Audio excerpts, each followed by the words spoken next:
दो दिल मिल रहे हैं। नमस्कार, আমি অতনু মুখোপাধ্যায়। আজ 23শে নভেম্বর শনিবার।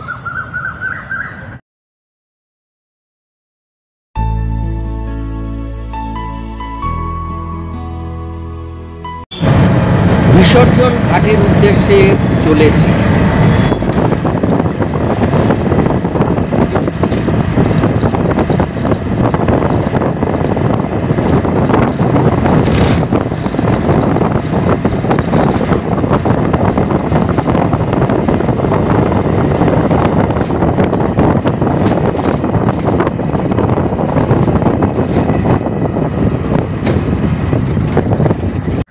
তা আমরা যে জায়গাটায় এসেছি কলকাতার নিউ টাউনের খুব কাছে বিসর্জন ঘাট। এই বিসর্জন ঘাটের নাম শুনেই আপনারা বুঝতে পাচ্ছেন যে নিউ টাউন এবং এই সংলগ্ন যে সমস্ত পুজো বিসর্জন হয়, ঠাকুরের বিসর্জন হয়, প্রতিমা বিসর্জন হয়, সেটা কিন্তু এই বিসর্জন ঘাটেই অধিকাংশ ক্ষেত্রে হয়।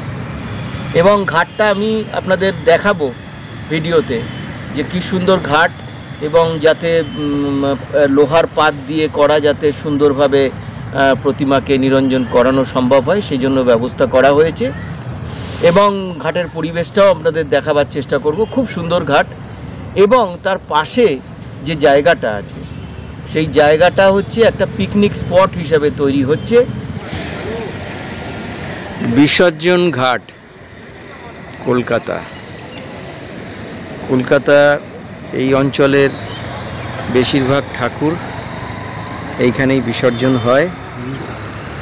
নিউ টাউন সংলগ্ন জায়গা, এখানকার বেশিরভাগ ঠাকুর প্রতিমা এখানেই নিরঞ্জন হয়। ঘাটের ওইদিকে আমরা নিয়ে যাব আপনাদের। তার আগে চারপাশটা দেখাচ্ছি। একদম সুন্দর, দেখুন মেন রাস্তার পাশেই একদম সুন্দর সাজানো গোছানো আর পরিষ্কার, খুব সুন্দর পরিষ্কার জায়গা, ভালো লাগছে। এই প্রথমবার আমরা এলাম, কিন্তু চারপাশটা দেখাই, খুব সুন্দর।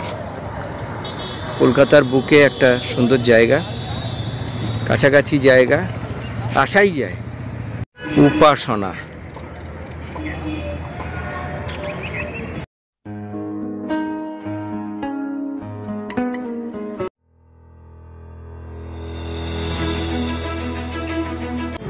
আসলে এটা একটি পুকুর, খালের সঙ্গে মিশেছে। বিসর্জন হয়, ঠাকুর প্রতিমা নিরঞ্জন হয় এখানে। একটু দেখাচ্ছি আপনাদের। বিসর্জনের সুবিধার্থেই লোহার বেড়ি করা, বুঝতেই পাচ্ছেন কর্দমাক্ত অবস্থা। প্রতিমা নিরঞ্জনের নিদর্শন। জলটা নিস্তরঙ্গ জল, খালের সঙ্গে মিশেছে। ওই সামনে ওই দিকে খাল, একটু বড় করে দেখাই, খালের সঙ্গে মিশেছে।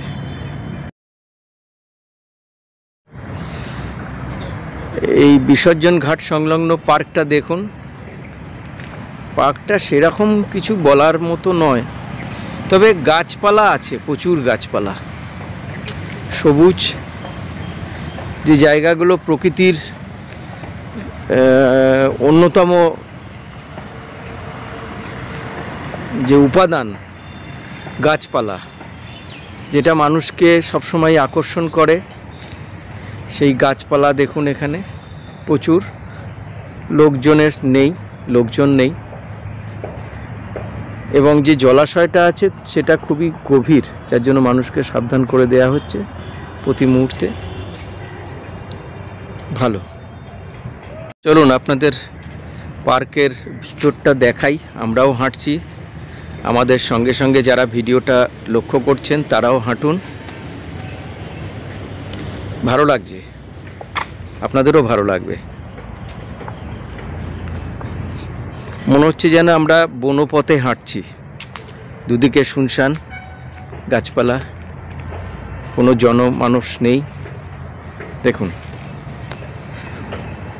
বনে হাঁটলে যে অভিজ্ঞতাটা হয় যে দেখাটা হয় সেই দেখাচ্ছি আপনাদের। দেখুন, একদম নিস্তব্ধ, নির্জন, কিচ্ছু বলার নেই, নিস্তব্ধ, নির্জন। কলকাতার খুব কাছে এই রকম একটা নিস্তব্ধ বনপথ মনকে ভীষণভাবে আকর্ষণ করবে। চলে আসুন, যারা এরকম ছোটোখাটো ট্যুরে আসতে চান, সকালে এসে আবার রাত্রিরে ফিরে যেতে চান, এখানে কিন্তু পিকনিক স্পট, এখানে কিন্তু পিকনিকও হয়। চলে আসুন, ভাল লাগবে। এই পার্কের পাশ দিয়ে এই যে নালা, গঙ্গার জল, বুঝতেই পাচ্ছেন, গঙ্গার জল। দেখুন কীরকম বন, সবুজ। আর সবথেকে ভালো লাগছে যে কোনো জনমানুষ নেই, নির্জন জায়গা। এখানে বসলেও যেন অনেক সময় কেটে যায়। যারা কবিতা টবিতা লেখেন তাদের জন্য তো একদম চমৎকার একটা পরিবেশ। এখানে আসলে, খাতা পেন নিয়ে আসলে হয়তো অনেকগুলো কবিতাও আপনারা লিখে ফেলতে পারবেন। দেখুন, নির্মল পরিবেশ, কলকাতার খুব কাছে, নিউ টাউন সংলগ্ন এলাকা। এবং বিশ্ব বাংলা থেকে 50 টাকা নিল অটোতে, আমরা অটোতেই এলাম। পার্কের একটু ছবি দেখাবো, ওখানে স্লিপ ক্লিপ আছে, সেটাও দেখাবো আপনাদের। চলুন দেখাই। এই মুহূর্তে একদম তৈরি হচ্ছে, আমি প্রথমেই বললাম যে তৈরি হচ্ছে, এখনও সেইভাবে কিছু তৈরি হয়নি। তবে এর যে একটা চমৎকার পরিবেশ, একটা নির্জন পরিবেশ, গাছগাছালি, প্রচুর গাছগাছালি, একটা পার্ক হয়েছে, ওখানে ভিতরে বাচ্চারা সেখানে দোলনা চড়ছে, সে ছবিও বা সেই ভিডিও আপনাদের দেখাবো আমি। এই যে কলকাতার কাছে একটা সুন্দর পার্ক, এবং সবথেকে বড় ব্যাপার নির্জন, মাঝে মধ্যে হয়তো পাখির আওয়াজও শুনতে পারবেন।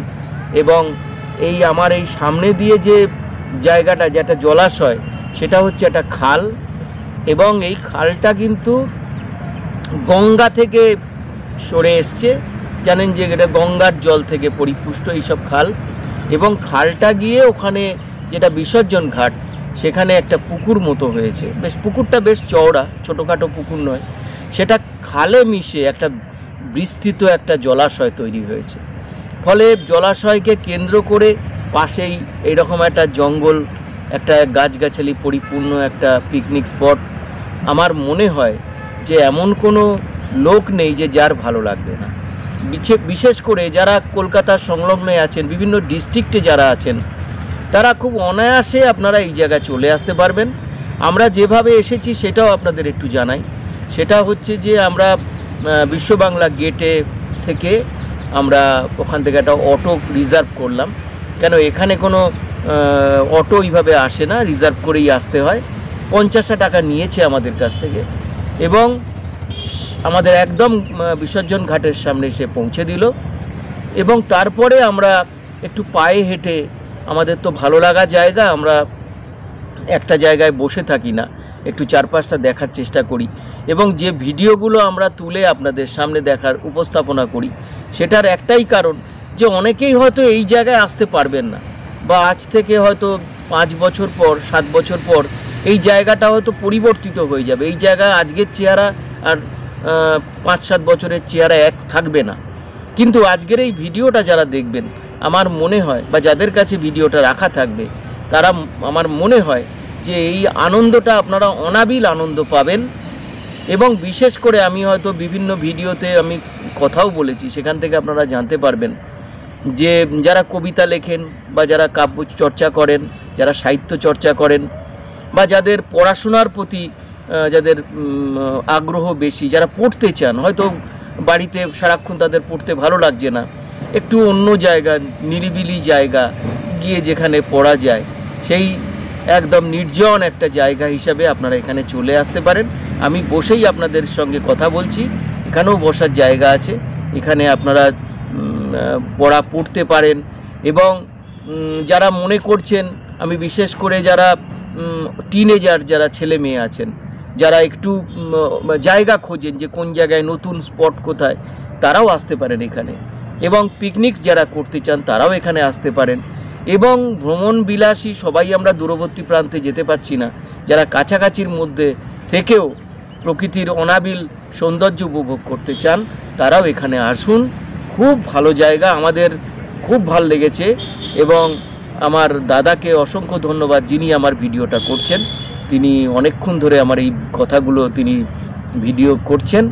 আপনারা আসুন, ভীষণ ভালো লাগবে আপনাদের।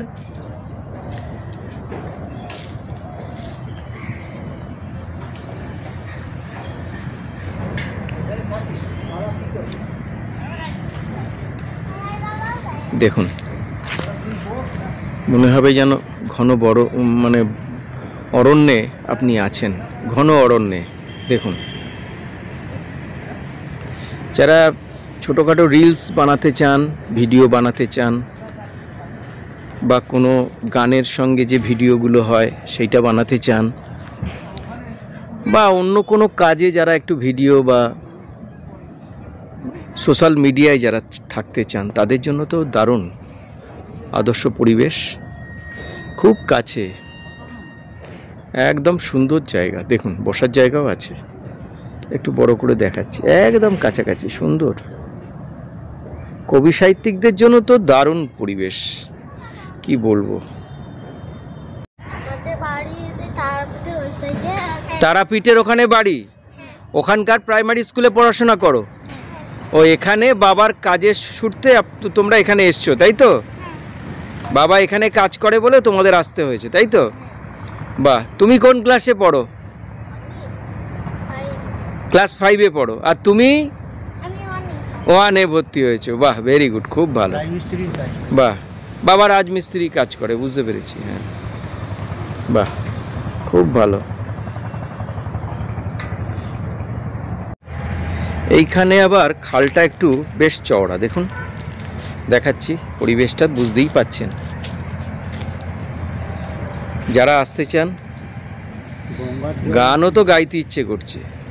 দো দিল মিল রহে হ্যাঁ মগর ছুপকে ছুপকে सबको हो रही है, हाँ सबको हो रही है, मगर छुपके छुपके हो दो दिल मिल रहे हैं, मगर छुपके छुपके। एकदम दारुण दारुण। গঙ্গা থেকে এই জল, হ্যাঁ, খাল, এই খালটা একটু বড় বলে দেখালাম। তার মানে পরিবেশটা এমন সুন্দর, রোমান্টিক পরিবেশ, সত্যি। হা, সুন্দর রোমান্টিক পরিবেশ, একদম নির্জন, গঙ্গার জল। হ্যাঁ, গঙ্গা থেকে এসছে। হ্যাঁ,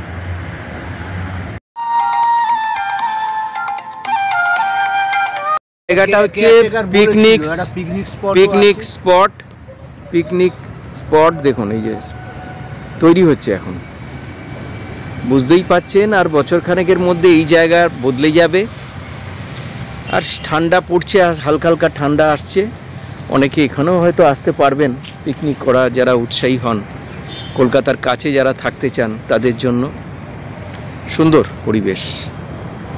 পার্ক রাখা হয়েছে, পিকনিকে বাচ্চারাও থাকে, তাদের উপযোগী করার জন্য পার্ক রাখা হয়েছে। দোলনা তো আছেই, স্লিপ আছে, অন্যান্য আছে। হ্যাঁ, আজকে এবং জায়গাটা তো বুঝতেই পারছেন। এই জায়গার নির্ধারণ, আমরা যে বিভিন্ন জায়গায় ঘুরে বেড়াই, এই ঘোরার মধ্যে একটা আনন্দ আছে, এবং এই আনন্দটা আমরা উপভোগ করি। দূর প্রান্তে আমরা তো যেতেই পারি, কিন্তু কাছের জায়গার মধ্যেও যে এত সৌন্দর্য, বিস্তৃত সৌন্দর্য, এই সৌন্দর্য আস্বাদনটা আমাদের ভীষণভাবে অনুপ্রাণিত করে। আমরা বহু দূরে দূরে গেছি, এই কথা বলছি মানে আমরা যাইনি সেটা ভাববেন না, আমরা অনেক দূরবর্তী জায়গায় গেছি। তবুও এই কাছের মধ্যে যে একটা আনন্দ, একটা যে ভ্রমণ, এই যে গাছপালা বেষ্টিত জায়গা কলকাতার মধ্যে, নিউ টাউনের কাছে, এখানে আসার আনন্দটাই অন্যরকম। দেখুন, আপনাদের প্রায় পার্কের সব জায়গাটাই ঘোরানোর চেষ্টা করলাম আপনাদের, এবং এটা নিউ টাউনের মধ্যেই, বুঝতেই পাচ্ছেন নিউ টাউন একটা ব্যস্ততম জায়গা, সেইখানেই সুন্দর গাছপালা বেষ্টিত জায়গা, সুন্দর। দেখুন, ভালো থাকবেন, নমস্কার।